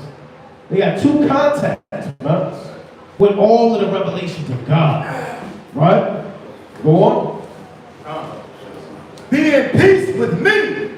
Nevertheless, have but one counselor of 1,000. Right? If thousands get a friend, prove him first, and be not hasty to credit. And then going to the wise point, man. Don't just utter your heart, but also to communicate. You have to be a friendly brother and have sweet language too, man. Right? Go to the book of 2 Timothy, chapter 4. Right? And read verse. Let's start at 10. Right? Another point of communication. 2 Timothy, chapter 4. You start at 14. 2 Timothy, chapter 4 and verse 14. Alexander, a coppersmith, did me much evil. The Lord rewarded him according to his works. Right? Of whom be not word also. So to watch this, brother. Huh? Right? Go on. For he hath greatly withstood our words. He's a demon. Read. At my first answer, no man stood with me. What did he say? At my first answer, no man stood with me, but all men forsook me. I pray the Most High that it may not be laid to their charge. Can you pull that up in NLT Bible? 2 Timothy chapter 4, 16. What does that mean? He said that means Paul called out for help. Huh? Right? Paul got when Paul was brought before the judge, he reached out to brothers, and no brother answered him. Huh? No brother communicated back. So communication works both ways, man. Right? If a brother communicates to you, you communicate to that brother back, man. If a brother call you, hey, call that brother back if you didn't answer, man. If a brother texts you, you text that brother back, man. Right? So communication is what two parties are involved, man. Don't be the brother, you just communicate and you don't get nothing in return. Brother uttered all his hell he's going through, you say, damn, man, that's crazy. Crazy, God. Right. And then what happened? You treat him like you're dealing with a woman, man. And then what happened? You know? And then the brother, he started boasting about his part. Yeah, I heard what you said. Let me tell you what I'm going through too. Don't be that brother either, man. Brother tell you try to one up a brother's shortcomings, man. Brother catching hell, but I'm catching more hell. Yeah, my word, I don't even have a problem, really. Right? But the brother said, well, look, you know, I have to walk the road. You know, my leg don't work. Then brothers start going back and forth, man, till it get to your woman, man. Yeah, sorrow off, man. Certain brothers communicate like that. You confide or talk to a brother, he kind of ignore what you say that he bring up what he dealing with, man. Right? You go through all types of things, he says, yeah, but I'm gonna tell you what I'm dealing with, King. Right? Here is my problem. My problems are worse than yours. You don't want to be around a brother like that, man. They call it what we brought out in time past being an active listener, man. Right? You can communicate with your eyes, with your body language, with your tone. If a brother talking to you and he's communicating, don't be like this. Yeah. That's not sincere, man. Brother not really want to talk to you, man. You fold your arms and you grin at the brother like this. He's telling you his deepest, darkest sins that he's going through. Nah, man, you want to kind of face the brother. You want to make eye contact. Right? You want to kind of open up your body posture and let the brother know that you're listening to him, man. So that's communication too, knowing how to receive communication, man. Being an active listener. Bring that precept up real quick. 2 Timothy 4 and 16 in the NLT. The first time I was brought before the judge, no one came with me. No one what? No one came with me. And he knew he was going to be brought before the judge, man. He said nobody was there, huh? Nobody communicated back. Hey, look, I can't make it. Hey, look, this came up. Hey, I'm sick. My ship got stuck in a storm. Or nobody even let him know what was going on. Read. Come. Everyone abandoned me. Everyone what? Everyone abandoned me. Then you put in the group chat, man. And every brother just abandons you, man. You're stranded in the middle of the road, right? All hell broke loose. Then the brother said, me, right? It has nothing to do with you dealing with, man. Post a link to what happened in Russia. Right? Brother, you're stranded, man. He said, I'm surrounded by thieves. He probably watching, and he put the damn eye emojis, man. About Russia and Ukraine, man. That brother needs help, man. Help, man. Right, read that one more time from the top. Come on. The first time I was brought before the judge, no one came with me. Everyone abandoned. Everyone what? Everyone. That's the other half of communication. Not abandoning your brother, huh? Read. May they not be counted against them. Because it could be counted against you, huh? Right? And Paul didn't pray that prayer. You never know, huh? Right? What that judgment could have been on you not communicating back with your brother. And communicate in a timely fashion too, huh? If brother's stranded in the middle of the road, don't wait till 5 days later, huh? Right? And then you can see a brother left you on red. Huh? Right? He left you on red. And then, I forgot, I didn't know what to do. Right? I didn't get your text. Right? When you ask, you still out there 3 days later? You still out there? No, brother. I'm in the hospital. I got robbed when I was out there. Damn. Well, I got robbed too. Right? That's you, brother. Yeah, man. That's an evil, demonic spirit, right? And brothers communicating. Then brothers went up on brothers, right? Man, Most High just gave me this job, man. Well, you know what, man? I just got married too, right? And brother communicate to you about what he's dealing with. Take time to really listen to that brother, right? Soak it in, huh? You don't have to one up a brother all the time. Even when great things he communicates to you, right? And blessings that the Most High gives him, right? Right? That brother want to hear, damn, I all praise to the Most High. That's beautiful, right? You want to kind of righteously feed into that, right? Keep that brother's spirit on fire, right? Keep that brother's zeal going. Don't be a damn Debbie Downer, huh? When you know curse, you won't be cursed in the city. You might lose that job. You won't be pilgrims in the earth soon, right? Let me show you this precept. Right? He that buyeth is one that will lose. The brother don't want to hear that, huh? He just bought a new house, huh? You got to use the word, but not abuse it. The fashion of the world passeth away. Hey, that brother, he's going to mark you, huh?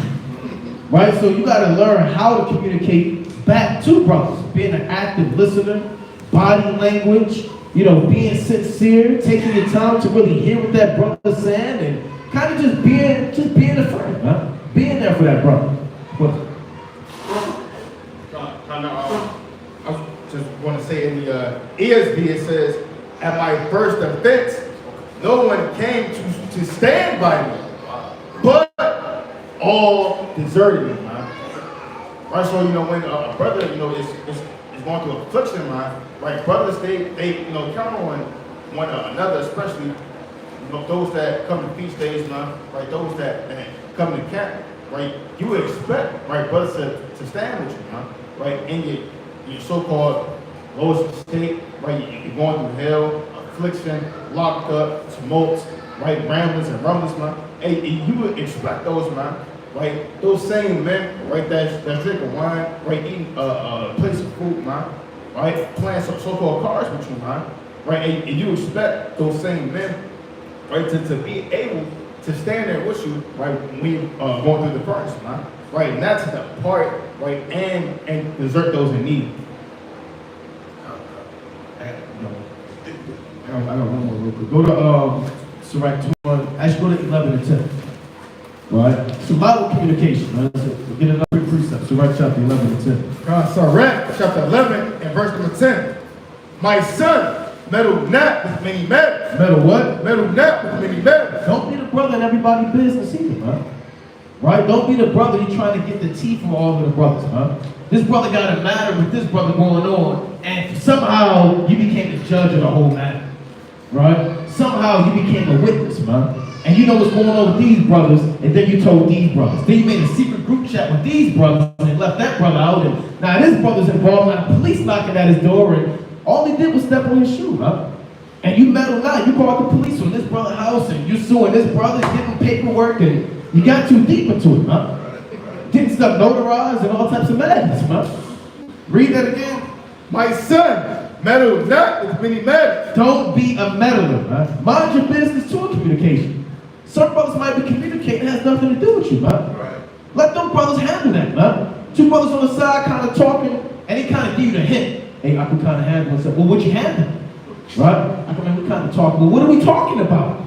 Right? Well, I can kind of, it's an A and B kind of deal. What? But you gotta know how to have some discernment, huh? Right? Some brothers' conversation has nothing to do with you, huh? Right? Read on. And don't feel like you left out, huh? Brothers don't hate you. Brothers don't despise you. Right? It's just, this matter has nothing to do with you, huh? And you got men have to understand that too, huh? Right? These brothers don't love me. They didn't want me in a conversation. Well, stop being emotional, huh? Right? Read on. For if thou meddle much, If you start meddling much, thou shalt not be you're innocent. gonna get caught out with them. Next thing you know, you're guilty. Well, I didn't say that. Right? I didn't mean it when I said it like that. Because you was involved in all these matters, huh? Read. And if thou follow after, And if you start getting too deep, thou shalt not obtain, neither shalt thou escape by fleeing. real quick, go to Sirach 21 and 25. Sirach, chapter 21. Actually, I want 19 and 13. Somebody. Sirach, chapter 19 and verse 13. Admonish a friend. It may be he have not done it. And if he have done it, Start at 10. verse 10, Start at 8. verse 8, Start at 7. verse 7. Rehearse not unto another that which is told unto thee. Right, so again, another part of communication is hold your water. Hold your water, brother, man. Brother tell you what he's dealing with, man. That's between you and that brother, man. A lot of brothers who they hear a man, they gotta tell the brother, man. You just start scrolling, man. Who can I tell? Yeah, that brother, he gonna love to hear this, man. His brother's wife is about to leave him. And they getting off, man. What do they call it? The T. Right? You got the T. Read on. Rehearse not unto another that which is told unto thee, and thou shalt fare never the worse, whether it be to friend or foe. Friend or foe. Talk not of other men's love. Now I know how much his brother got in his bank account. Talk not of other men's love. Him and his wife fell out last Thursday and last Tuesday on the 3rd. Talk not of other men's love. Yeah, man, you got brothers that document everything you say, man. Oh, you and your woman got into it one time? That's crazy. Right? And he take note of that, man. And then he talked to Uriah about it, man. I want to confess my fault. Here's what I heard. Right? I heard this brother and his wife got into it. What do you think about that, man? Because I think he's off, man. The brother always does this. And you got to rebuke that spirit, man. See, a lot of brothers, you're too friendly, man.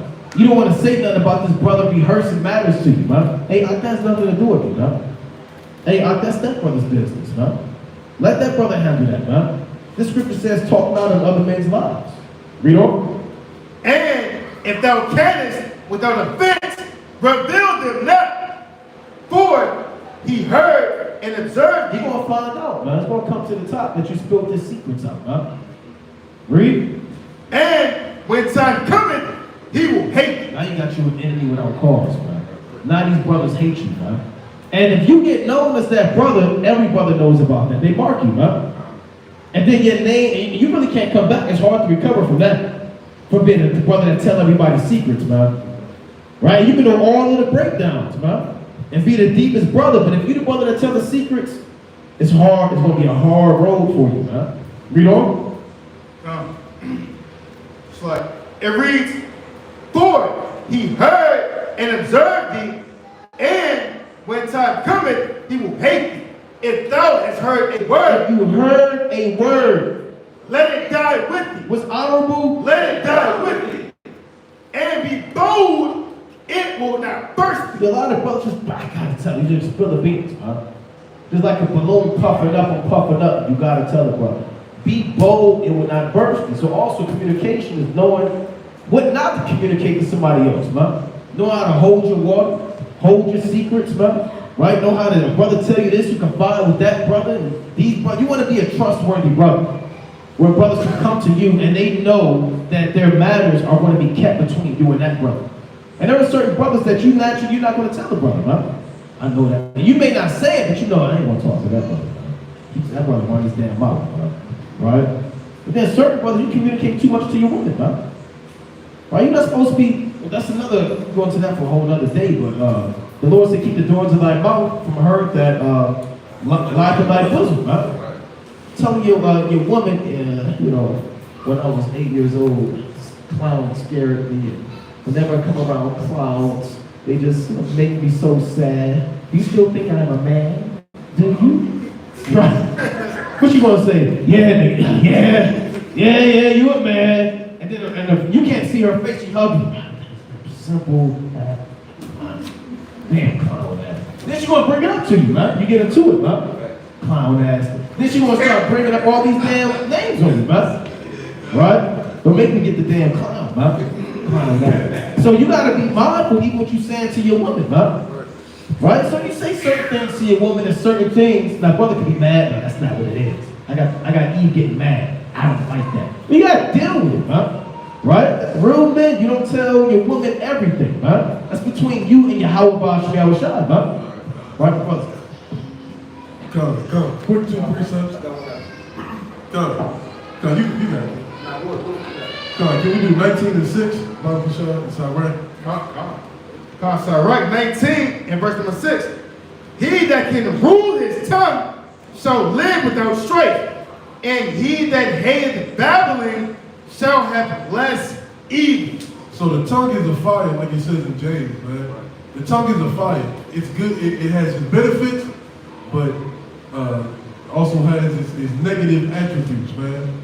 So avoid babbling. Avoid those who talk too much, like the brother was saying, man. We don't need that tea. It's what's that? The Ricky Smiley Morning Show. They got the dude Gary with the tea. All you do is talk about other people's lives, right? That's who cares? I don't care about celebrity lives, man. That stuff profits nothing, man. So when somebody starts talking about another person's lives or what they got going on, observe the time, and that means get the hell away from it. Right? Let's go to the next chapter, and 20 and 23. Right, 20 and verse 23. There is that for bashfulness promiseth to his friend. So there's one who is shy and like, I promise you, I got you, man. And that friend is telling them how much they need them. Yo, I really need you to do this. Like a brother asking you to move, or a brother asking you to, I get off of work at 5 o'clock. I need you there at 4:55 because if I get locked out, this is gonna happen. They got wild animals out there. The bashfulness promises his friend, and making him his enemy for nothing. And you really wasn't gonna be able to do it. Now you done turned that friend who could have been your benefit into an enemy. Now he don't want to deal with you. He got an ill word about you, right? Now everybody, like the brother said, now everybody know you unreliable. You hate your brother. You just an outright liar. Let a brother say he gonna pick you up. He be like, damn, I forgot. I'm sorry, I couldn't even really do it. I decided I'm gonna do it. Man, that brother, man, nobody's gonna want to deal with somebody like that, man. Right? Just think, what if Judas came back around and he didn't kill himself? You think anybody would have wanted to deal with Judas? Hell no. Right? A lie is a foul plot. Jump to verse 27. Verse 27. A wise man shall promote himself to honor with his words. So a wise man, he's gonna promote himself to honor. He's gonna say the right thing at the right time, every time. He always got that salt sprinkled on the conversation. The last person to say something, everybody like, you're right. You're right. So you have to be mindful. That's why it says study to show yourself approved, man. Study to show yourself proper to say the right thing in the right situation.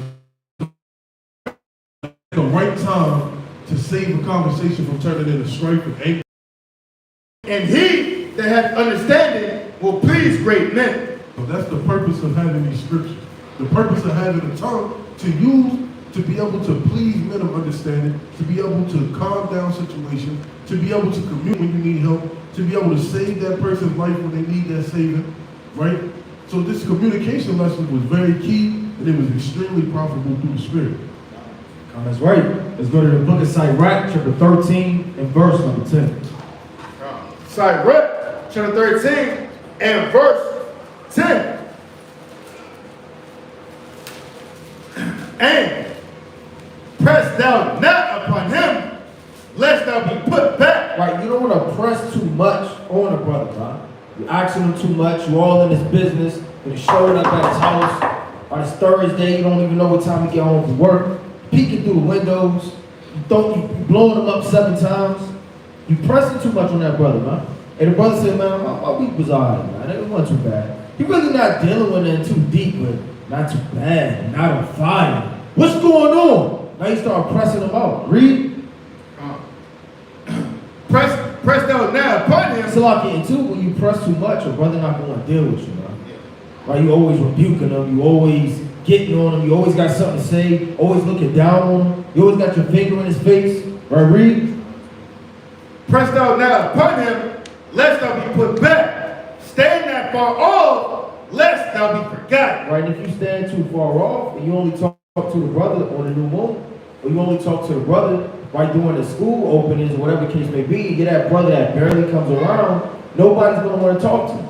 Nobody's going to confide in him. And brothers got to really see how their name is being perceived. Are you that brother that don't talk, don't help, don't open his mouth to do the work of the Most High, doesn't open his mouth to benefit the ministry? He's the last one to speak up. My brother would say, can a brother help me with XYZ? He the last brother to say something. Brothers may not say it, but that brother's being marked, huh? Right? You don't want to be that type of brother. Read on.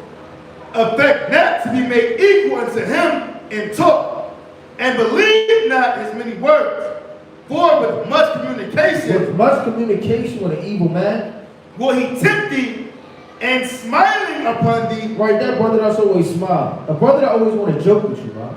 Never have a serious conversation. He's never real. He don't know the precepts. He's just a goofball. Read. And smiling upon thee will get out thy secrets. Right, you sipping wine with him, joking with him, and all of that communication. That's that Negro porch talk, man. Just sipping wine all day on the porch, talking about all of your problems. You don't want that type of brother around, man. Smiling and laughing at getting you out all your secrets. Read. But cruelly he will lay up thy words. Right, where cruelly, meaning with an evil contentions, he's going to lay up everything that you're saying. And will not spare to do thee hurt. Right, meaning because he has 1,000 things to lay against you now. He has 1,000. Now you can't say nothing because he's going to bring up all the accounts. Right, read. And to put thee in prison. He'll lock you up, man.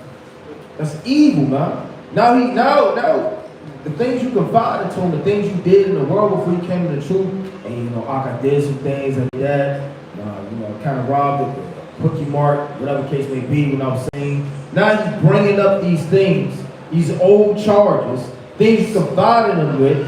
Now you got police knocking on your door, man. Right, 10 years later.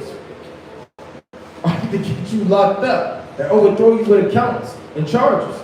So you want to watch who you confide in through the Spirit too, man. And to Amos's point, this is a beautiful, lesson through the Spirit. Everybody in this room, including us, we have to go harder and communicate, man. That's how we're going to be able to watch over each other's souls. I got one more that's right, man. Wisdom of Solomon, the 8th chapter, and verse 10. Start at 11. Wisdom of Solomon, chapter 8 and verse number 11.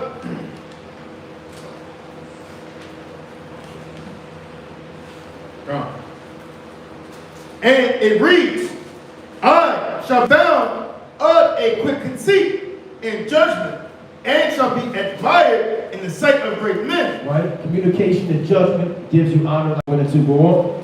When I hold my tongue. When I do what? When I hold my tongue, they shall bide my leisure. And when I speak, they shall give good ear unto me. If I talk much. If I do what? If I talk much, they shall lay their hands upon their mouth. You got certain brothers, when they talk, nobody's listening to you, man. Right? Nobody really cares about what you say, man. Like the brother said, you might just be the brother just known for joking, man.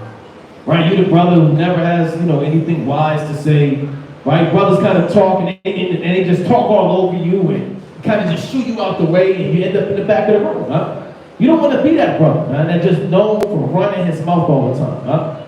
Right? Well, brother, what do you think? And then what do you think? And I got this, and hey, brother. Don't be that brother, huh? See, wisdom does what? Read verse, what is that? 12 again. God. Verse 12. When I hold my tongue, they shall bite my leash. You want to be that brother where brothers wait to see what you have to say. Right, man? I know, man, when Brother Trey opened his mouth, he don't say much. When he opened his mouth, he's always gems, knowledge, wisdom, understanding. Right? You don't want to be the brother where they know, I got a point, and everybody says, ah. There's certain brothers like that, man. Oh, what do you have to say now? Well, I was thinking, and it has nothing to do with anything, man.